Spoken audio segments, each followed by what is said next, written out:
인생이 고통스러운 건 당신 잘못이 아니냐. 쇼펜하우어의 생존 철학. 당신이 지금 불행한 건 당신이 잘못 살고 있어서가 아닙니다. 행복해야 한다는 거짓말에 속고 있기 때문입니다. 지독한 허무와 고통 속에서도 나를 지켜내는 법. 오늘 쇼펜하우어의 생존 철학이 시작됩니다. 고통은 인생의 기본값이다. 어느 날 아침 당신은 눈을 뜹니다. 또 하루가 시작되었습니다. 출근 준비를 하고 지하철에 몸을 싣고 사무실 책상 앞에 앉습니다. 왜 이렇게 힘들까? 당신은 스스로에게 묻습니다. 분명 나쁘지 않은 직장이고 나름대로 괜찮은 월급을 받고 있습니다. SNS를 보면 당신보다 더 힘든 사람들도 많아 보입니다. 그런데 왜 이렇게 공허할까요? 왜 이렇게 지칠까요? 내가 뭔가 잘못하고 있는 걸까? 다른 사람들은 다 행복해 보이는데 나만 이상한 걸까? 당신은 자신을 탓하기 시작합니다. 19세기 독일의 철학자 아르투어 쇼펜하우어는 이렇게 말했습니다. 우리는 행복하기 위해 태어난 것이 아니다. 충격적인 말입니다. 우리는 평생 행복을 추구하며 살아가는데 쇼펜하우어는 단호하게 말합니다. 인생의 본질은 행복이 아니라 고통이라고. 쇼펜하우어에게 인생은 고통과 무료함 사이를 오가는 진자입니다. 우리는 무언가를 원할 때 고통스럽습니다. 배가 고프면 고통스럽고 돈이 없으면 고통스럽고 사랑받지 못하면 고통스럽습니다. 그렇다면 원하는 것을 얻으면 행복할까요? 잠깐뿐입니다. 배를 채우면 더 이상 배고픔은 느끼지 않습니다.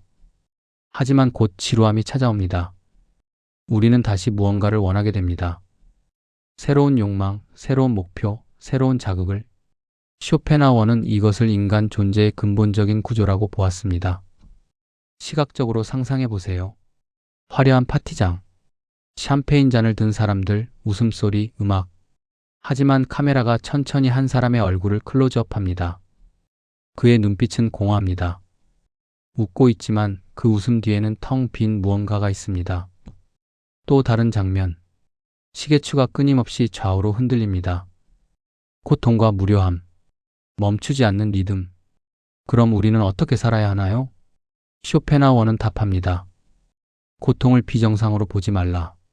고통은 인생의 기본값이다. 우리가 불행한 이유는 불행 그 자체가 아닙니다. 우리가 불행한 이유는 행복해야 한다고 믿기 때문입니다. 현대 사회는 우리에게 끊임없이 말합니다. 행복하세요. 긍정적으로 생각하세요. 당신의 꿈을 이루세요. 하지만 현실은 그렇지 않습니다. 우리는 힘듭니다. 지칩니다. 외롭습니다. 그리고 우리는 스스로를 탓합니다. 내가 충분히 노력하지 않아서 그래. 내가 약해서 그래. 다른 사람들은 다 잘하는데 나만 못하는 거야. 쇼펜하우어는 이 자책을 멈추라고 말합니다. 당신이 힘든 건 당신 잘못이 아닙니다. 인생 자체가 원래 그런 것입니다. 배울 점. 고통을 비정상이 아닌 기본값으로 받아들일 때 우리는 비로소 불필요한 자책에서 벗어날 수 있습니다. 행복은 예외입니다. 행복은 잠깐 찾아오는 손님입니다. 고통이 기본이고 평온이 일상이며 행복은 가끔 찾아오는 선물입니다. 이것을 인정하는 순간 역설적이게도 우리는 조금 더 편안해집니다. 오늘 힘든 건 당연해. 인생이 원래 그래. 나만 이런 게 아니야. 모두가 이렇게 살아가고 있어. 쇼펜하우어의 철학은 비관적으로 들립니다. 하지만 그 안에는 깊은 위안이 있습니다. 인생은 고통이다. 그러나 그것을 이해하는 순간 우리는 조금 더 자유로워진다. 당신을 조종하는 보이지 않는 손, 의지. 당신은 다이어트를 결심했습니다. 이번엔 진짜야. 더 이상 야식은 안 먹어. 하지만 밤 11시 배달 앱을 열고 있는 자신을 발견합니다.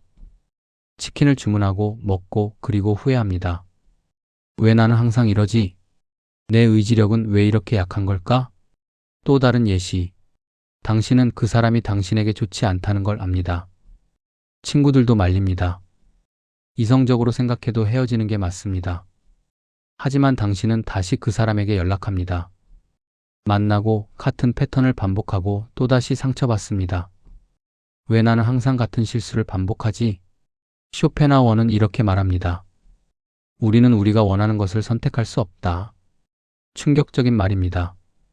우리는 스스로를 이성적이고 자유로운 존재라고 믿습니다. 나는 내 선택을 스스로 한다. 나는 내 인생의 주인이다. 하지만 쇼펜하워는 이것이 환상이라고 말합니다. 인간의 이성은 빙산의 일각에 불과합니다. 그 아래 보이지 않는 심해에는 거대한 무언가가 소용돌이치고 있습니다. 쇼펜하워는 그것을 의지라고 불렀습니다. 의지란 무엇인가? 의지는 맹목적인 생존 욕구입니다. 먹고 싶은 욕구, 잠자고 싶은 욕구, 번식하고 싶은 욕구. 이것은 우리가 선택한 것이 아닙니다. 우리가 태어나기 전부터 우리 안에 각인되어 있던 본능입니다. 시각적으로 상상해 보세요. 어두운 심해, 거대한 파도가 몰아칩니다. 그 위에 작은 배 하나가 떠 있습니다. 그 배의 이름은 이성. 배는 스스로 방향을 정한다고 믿습니다. 하지만 실제로는 파도에 휩쓸려 갈 뿐입니다. 또 다른 이미지. 무대 위에 마리오네트? 인형이 춤을 춥니다. 관객들은 인형이 스스로 춤추는 줄 압니다. 하지만 카메라가 위로 올라가면 보이지 않는 줄이 있습니다. 누군가 위에서 조종하고 있습니다. 우리도 마찬가지입니다. 왜 자꾸 원하지 않는 일을 반복할까요? 쇼펜하우어에 따르면 우리는 원해서 하는 것이 아니라 의지라는 본능에 떠밀려 행동한 뒤 이성으로 변명을 늘어놓을 뿐입니다. 예를 들어봅시다. 당신이 누군가에게 끌립니다. 왜 이 사람이 좋을까? 당신은 이유를 찾기 시작합니다. 목소리가 좋아서, 대화가 잘 통해서, 가치관이 비슷해서. 하지만 쇼펜하우어는 말합니다. 그것은 변명입니다. 진실은 이것입니다. 당신의 의지가 이미 그 사람을 선택했습니다. 번식 본능이, 생존 본능이 이미 결정을 내렸습니다. 그리고 당신의 이성은 그저 그 결정을 합리화하고 있을 뿐입니다. 이것은 사랑에만 국한되지 않습니다. 왜 우리는 배가 부른데도 계속 먹을까요? 왜 우리는 피곤한데도 잠을 자지 않고 유튜브를 볼까요? 왜 우리는 돈이 없는데도 명품을 살까요? 의지가 원하기 때문입니다. 그리고 이성은 뒤늦게 변명을 만들어냅니다. 오늘 힘들었으니까 보상이 필요해. 이 정도는 괜찮아. 다음부터 잘하면 돼. 쇼펜하우어는 이렇게 말합니다. 인간은 자신이 원하는 것을 할 수 있지만 자신이 무엇을 원할지는 선택할 수 없다. 그렇다면 우리는 영원히 의지의 노예로 살아야 할까요? 쇼펜하우어는 완전한 자유는 불가능하다고 말합니다. 우리는 의지를 완전히 제거할 수 없습니다. 하지만 우리는 의지를 인식할 수 있습니다. 배울 점. 내 안의 충동과 욕망을 나 자신과 분리해서 객관적으로 바라보는 연습이 필요합니다. 다음번에 당신이 강한 욕구를 느낄 때 잠시 멈추고 스스로에게 물어보세요. 이건 정말 내가 원하는 걸까? 아니면 내 안의 의지가 원하는 걸까? 배가 고파서 야식을 시키려는 순간, 이건 배고픔일까? 아니면 지루함일까? 누군가에게 화가 나서 메시지를 보내려는 순간, 이건 정당한 분노일까? 아니면 상처받은 자존심일까? 이렇게 한 발짝 물러나서 바라보는 것. 이것이 쇼펜하우어가 말하는 의지로부터의 거리두기입니다. 우리는 의지를 없앨 수 없습니다. 하지만 의지에 휘둘리지 않을 수는 있습니다. 마리오네트의 줄을 끊을 수는 없습니다. 하지만 줄이 있다는 것을 아는 순간 우리는 조금 더 자유로워집니다. 나는 왜 이것을 원하는가? 이 질문을 던지는 순간 당신은 이미 의지의 조종에서 한 걸음 벗어난 것입니다. 쇼펜하우어의 명언으로 이 부분을 마무리합니다. 우리는 우리의 욕망을 통제할 수 없다. 하지만 우리는 그 욕망을 관찰할 수 있다. 그리고 그것만으로도 충분히 의미가 있다. 왜 행복은 늘 신기루 같을까? 당신은 대학 입시를 준비하던 시절을 기억합니다. 대학만 가면 행복할 거야. 밤늦게까지 공부하고 주말도 없이 학원을 다니며 스스로에게 다짐했습니다. 조금만 더 버티면 돼. 드디어 합격 발표가 났습니다. 당신은 합격했습니다. 그날 밤 당신은 정말 행복했습니다. 가슴이 벅차올랐습니다. 세상을 다 가진 것 같았습니다. 하지만 그 행복은 얼마나 갔을까요? 일주일? 한 달? 어느새 당신은 새로운 걱정에 빠져 있었습니다. 좋은 학점을 받아야 해. 좋은 회사에 취직해야 해. 대학에 가면 행복할 줄 알았는데 새로운 고통이 시작된 것입니다. 취직을 했습니다. 이제 됐어. 안정적인 직장이 있으니 행복할 거야. 하지만 몇 달 지나지 않아 당신은 또 다른 것을 원하고 있었습니다. 승진해야 해. 연봉을 더 올려야 해. 더 좋은 회사로 이직해야 해. 승진을 했습니다. 잠시 기뻤습니다. 하지만 그 기쁨은 금방 일상이 되었고 당신은 또다시 무언가를 원하기 시작했습니다. 쇼펜하우어는 이렇게 말합니다. 행복은 고통이 잠시 멈춘 상태일 뿐이다. 우리는 행복을 잘못 이해하고 있습니다. 우리는 행복을 무언가를 얻는 것이라고 생각합니다. 부, 명예, 사랑. 하지만 쇼펜하우어에 따르면 행복은 플러스가 아닙니다. 행복은 마이너스가 잠시 0이 된 상태입니다.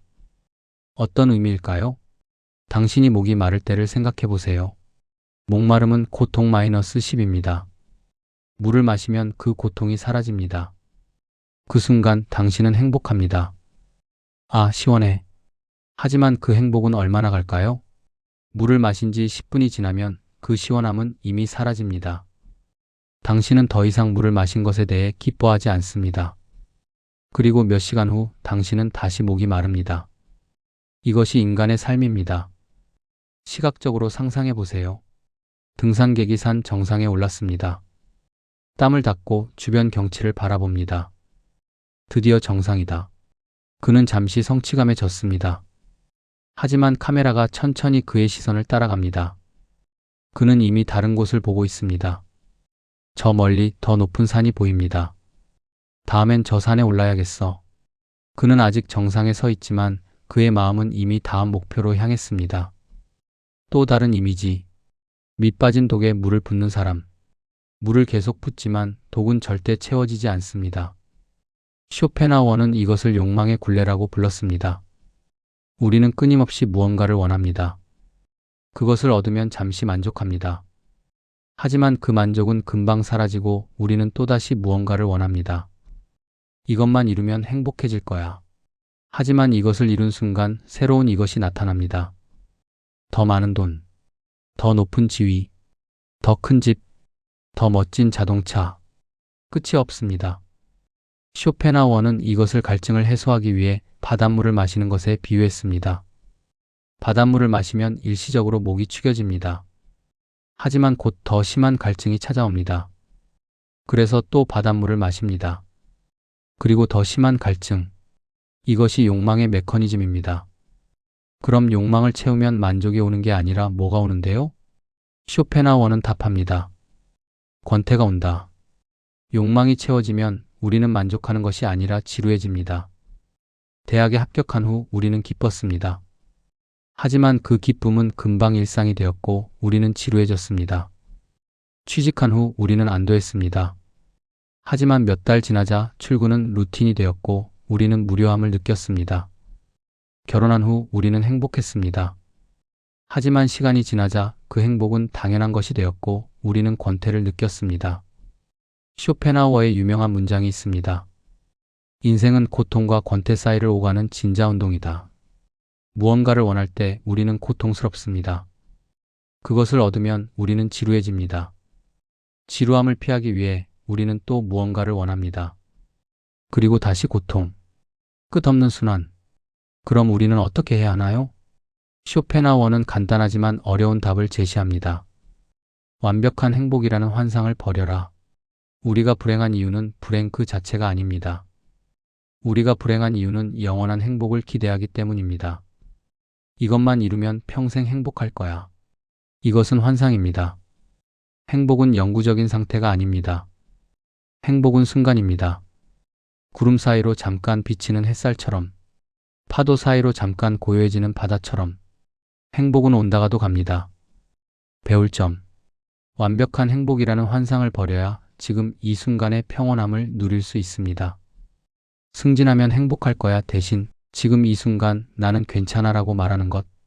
결혼하면 행복할 거야 대신 지금 이 커피 한 잔이 따뜻하네라고 느끼는 것.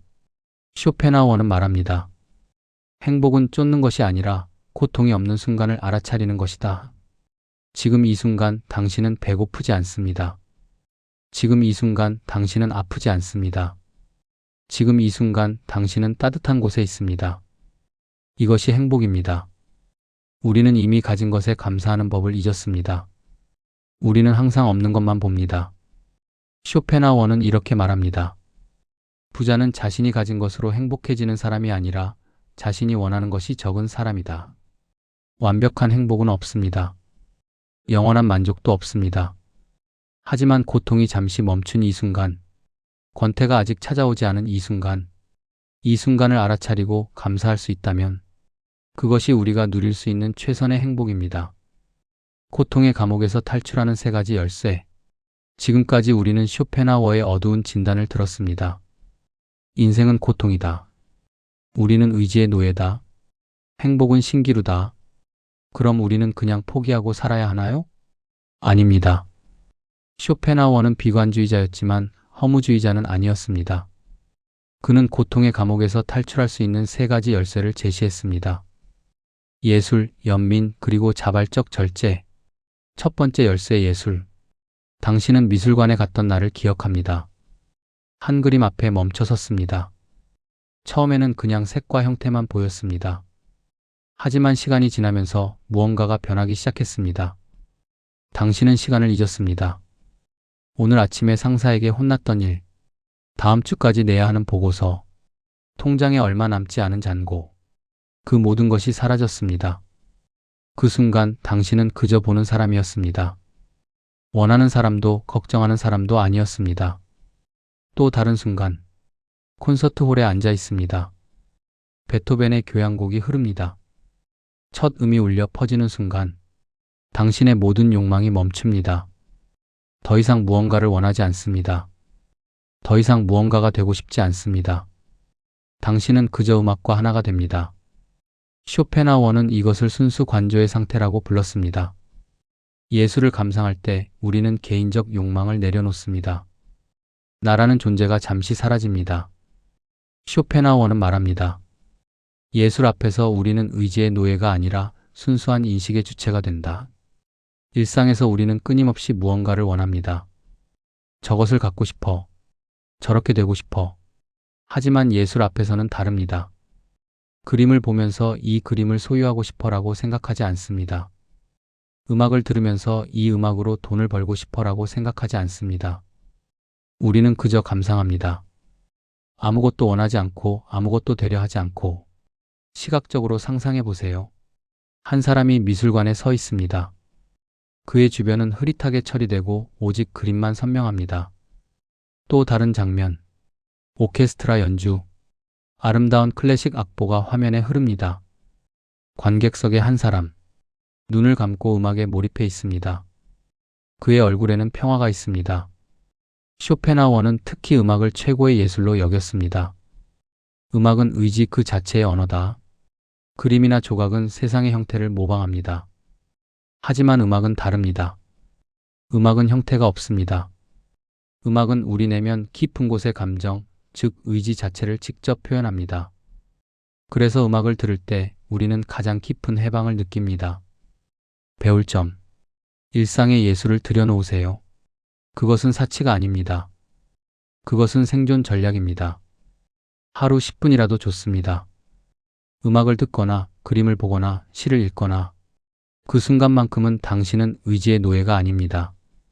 당신은 자유입니다. 두 번째 열쇠 연민. 지하철에서 한 노인을 봤습니다. 피곤한 얼굴로 의자에 앉아 있었습니다. 처음에는 그냥 스쳐 지나갔습니다. 저 사람과 나는 상관없어. 하지만 문득 생각했습니다. 저 사람도 나처럼 고통받고 있겠지. 아침에 일어나는 것도 힘들고 몸은 아프고 가족 걱정에 잠 못 이루고. 그 순간 무언가가 변했습니다. 더 이상 그는 낯선 노인이 아니었습니다. 그는 나와 같은 고통자였습니다. 쇼펜하우어 철학의 정점은 역설적이게도 연민입니다.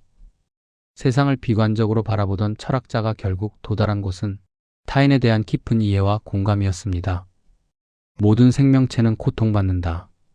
나도 너도 저 사람도. 이것을 깨달았을 때 우리는 타인을 경쟁 상대가 아닌 동료 고통자로 볼 수 있습니다. 우리는 평소에 타인을 적으로 봅니다. 저 사람이 승진하면 나는 못해. 저 사람이 행복하면 나는 초라해 보여. 하지만 쇼펜하우어는 말합니다. 타인의 고통에서 나의 모습을 볼 때 고립된 고통은 줄어든다. 그 노인도 아침에 일어나는 게 힘듭니다. 당신 옆의 동료도 걱정에 잠 못 이룹니다. 당신을 무시한 것처럼 보이는 그 사람도 사실은 자신의 고통에 빠져 있을 뿐입니다. 시각적으로 상상해 보세요. 비 내리는 거리. 한 사람이 우산 없이 비를 맞고 있습니다. 누군가 다가와 자신의 우산을 함께 씁니다. 말은 없습니다. 그저 함께 걷습니다. 또 다른 장면. 누군가 슬퍼서 울고 있습니다. 친구가 다가와 어깨를 감싸줍니다. 괜찮아라는 말도 하지 않습니다. 그저 함께 있어줍니다. 쇼펜하우어는 이렇게 말했습니다. 동정심은 모든 도덕의 기초다. 그것은 나와 타인 사이의 벽을 허무는 유일한 힘이다. 진정한 도덕은 종교적 계율에서 오는 것이 아닙니다. 사회적 규범에서 오는 것도 아닙니다. 그것은 우리 모두가 같은 고통을 겪고 있다는 깊은 인식에서 자연스럽게 발생합니다. 배울 점. 누군가를 판단하기 전에 잠시 멈추세요. 저 사람도 나처럼 힘들겠지. 화를 내는 사람, 무례한 사람, 당신을 힘들게 하는 사람, 그들도 고통받고 있습니다. 그들도 불안하고 외롭고 두렵습니다. 이것을 이해하는 순간 우리는 조금 더 너그러워질 수 있습니다. 연민은 약함이 아닙니다. 연민은 지혜입니다. 세 번째 열쇠, 자발적 절제. 쇼펜하우어의 마지막 해답은 가장 어렵습니다. 덜 원하는 삶을 살아라. 현대 사회는 우리에게 끊임없이 말합니다. 더 많이 가져라. 더 높이 올라가라. 더 많이 소비하라. 하지만 쇼펜하우어는 정반대를 말합니다. 무엇보다 덜 원하는 삶이 나를 자유롭게 한다. 생각해 보세요. 당신이 원하는 것이 많을수록 당신은 더 많이 고통받습니다. 큰 집을 원하면 큰 집이 없어서 괴롭습니다. 비싼 차를 원하면 비싼 차가 없어서 괴롭습니다. 많은 돈을 원하면 돈이 부족해서 괴롭습니다. 하지만 원하는 것이 적으면 고통도 줄어듭니다. 시각적으로 상상해 보세요. 단순하고 정갈한 방. 큰 창문으로 햇빛이 들어옵니다. 책 몇 권, 작은 식탁, 따뜻한 차 한 잔. 복잡한 물건들은 없습니다. 하지만 평화가 있습니다. 쇼펜하우어는 금욕주의자는 아니었습니다. 그는 모든 욕망을 버리라고 하지 않았습니다. 하지만 그는 이렇게 말했습니다. 부자는 자신이 많이 가진 사람이 아니라 적게 필요로 하는 사람이다. 소비와 소유가 우리를 행복하게 만들지 않습니다. 오히려 더 많은 소유는 더 많은 걱정을 가져옵니다. 큰 집은 관리해야 합니다. 비싼 차는 주차 걱정을 가져옵니다. 많은 물건은 정리해야 합니다. 배울 점.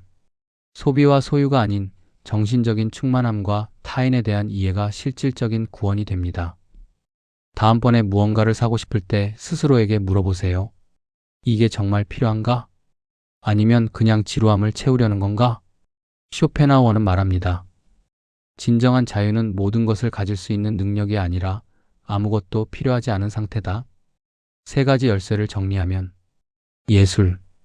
욕망을 잠시 내려놓고 순수하게 감상하는 시간을 가지세요. 연민. 타인의 고통을 나의 고통으로 이해하고 벽을 허무세요. 자발적 절제. 덜 원하는 삶을 선택하세요. 그것이 자유입니다. 쇼펜하우어는 이렇게 말합니다. 우리는 고통을 완전히 없앨 수 없다. 하지만 고통과 함께 사는 법을 배울 수 있다. 예술로 잠시 쉬고 연민으로 함께 견디고 절제로 짐을 덜어내는 것. 이것이 쇼펜하우어가 우리에게 남긴 지혜입니다. 쇼펜하우어가 건네는 가장 현실적인 위로. 어느 날 밤 당신은 침대에 누워 천장을 바라봅니다. 오늘도 평범한 하루였습니다. 특별히 나쁜 일도 특별히 좋은 일도 없었습니다. 그런데 왠지 모를 공허함이 밀려옵니다. 나는 행복한가? 스스로에게 묻습니다. SNS를 엽니다. 친구들은 행복해 보입니다. 여행 사진, 맛있는 음식, 웃는 얼굴들. 왜 나는 저렇게 행복하지 않을까? 뭔가 잘못된 걸까? 당신은 자책합니다. 현대 사회는 우리에게 끊임없이 말합니다. 행복하세요. 긍정적으로 생각하세요. 최고의 인생을 살아가세요. 서점에 가면 자기계발서들이 외칩니다. 당신도 성공할 수 있습니다. 행복은 선택입니다. 꿈을 이루세요. 하지만 현실은 다릅니다. 우리는 피곤합니다. 외롭습니다. 불안합니다. 그리고 우리는 이런 자신을 탓합니다. 내가 충분히 노력하지 않아서 그래. 내가 약해서 그래. 다른 사람들은 다 잘하는데 나만 못하는 거야. 쇼펜하우어는 이 자책을 멈추라고 말합니다. 행복해야 한다는 강박을 버릴 때 삶은 가벼워진다. 인생에서 가장 큰 불행은 불행 그 자체가 아닙니다. 인생에서 가장 큰 불행은 나는 행복해야 해라는 믿음입니다. 생각해 보세요. 당신이 힘든 이유는 단지 힘들어서가 아닙니다. 당신이 힘든 이유는 힘들지 말아야 한다고 믿기 때문입니다. 우울한 것이 문제가 아닙니다. 우울하면 안 된다고 생각하는 것이 문제입니다. 실패한 것이 아픕니다. 하지만 더 아픈 것은 실패해선 안 된다는 강박입니다. 쇼펜하우어는 말합니다. 인생은 원래 고통스럽다. 이것을 받아들여라. 이것은 체념이 아닙니다. 이것은 해방입니다. 시각적으로 상상해 보세요. 거친 풍랑 속의 배. 파도가 배를 뒤흔듭니다. 선원은 필사적으로 키를 잡고 있습니다. 평온한 바다여야 해. 풍랑이 있으면 안 돼. 그는 풍랑과 싸웁니다. 하지만 풍랑은 멈추지 않습니다. 그때 그가 깨닫습니다. 바다는 원래 이런 거야. 그는 풍랑을 받아들입니다. 파도에 맞서 싸우는 대신 파도를 타기 시작합니다. 그리고 천천히 평온한 항구로 들어옵니다. 또 다른 장면. 노년의 쇼펜하우어가 개와 산책하고 있습니다. 그의 걸음은 느립니다. 특별히 어디를 가려는 것도 아닙니다. 그는 그저 걷습니다. 햇빛이 따뜻합니다. 바람이 시원합니다. 개가 꼬리를 흔듭니다. 그의 얼굴에는 평화가 있습니다. 그는 행복하지 않을지도 모릅니다. 하지만 행복해야 한다는 강박도 없습니다. 그래서 그는 평온합니다. 쇼펜하우어는 말합니다. 이 기대를 내려놓는 순간 역설적으로 우리는 오늘 마시는 차 한 잔, 조용한 저녁 공기에서 진정한 평화를 발견하게 된다.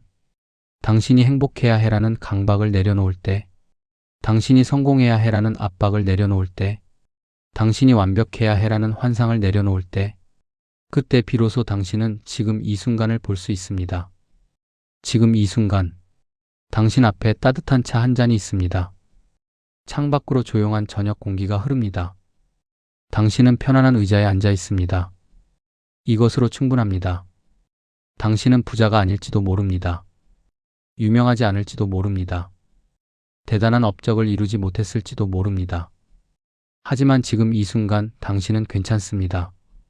쇼펜하우어가 우리에게 주는 가장 현실적인 위로는 이것입니다. 괜찮지 않아도 괜찮다. 당신이 오늘 우울했다면 그것은 정상입니다. 당신이 오늘 실패했다면 그것은 인생의 일부입니다. 당신이 오늘 외로웠다면 당신은 혼자가 아닙니다. 모두가 그렇습니다. 쇼펜하우어는 이렇게 말했습니다. 삶은 원래 고해다. 고통의 바다다. 하지만 그는 이어서 말합니다. 그 바다를 헤엄치는 당신은 충분히 용기 있는 존재다. 당신은 매일 아침 일어납니다. 힘들어도 일어납니다. 당신은 책임을 집니다. 버겁지만 짊어집니다. 당신은 사랑합니다. 상처받을 수 있지만 사랑합니다. 이것만으로 당신은 충분히 용기 있는 사람입니다. 배울 점. 인생이 원래 힘들다는 사실을 받아들인 사람만이 가질 수 있는 단단한 여유가 있습니다. 오늘 힘든 건 당연해. 나만 이런 게 아니야. 괜찮지 않아도 괜찮아. 이렇게 말할 수 있을 때 우리는 비로소 자유로워집니다. 행복해야 한다는 강박에서, 성공해야 한다는 압박에서, 완벽해야 한다는 환상에서 쇼펜하우어는 72세까지 살았습니다. 그의 인생은 평탄하지 않았습니다. 젊은 시절 그의 책은 팔리지 않았습니다.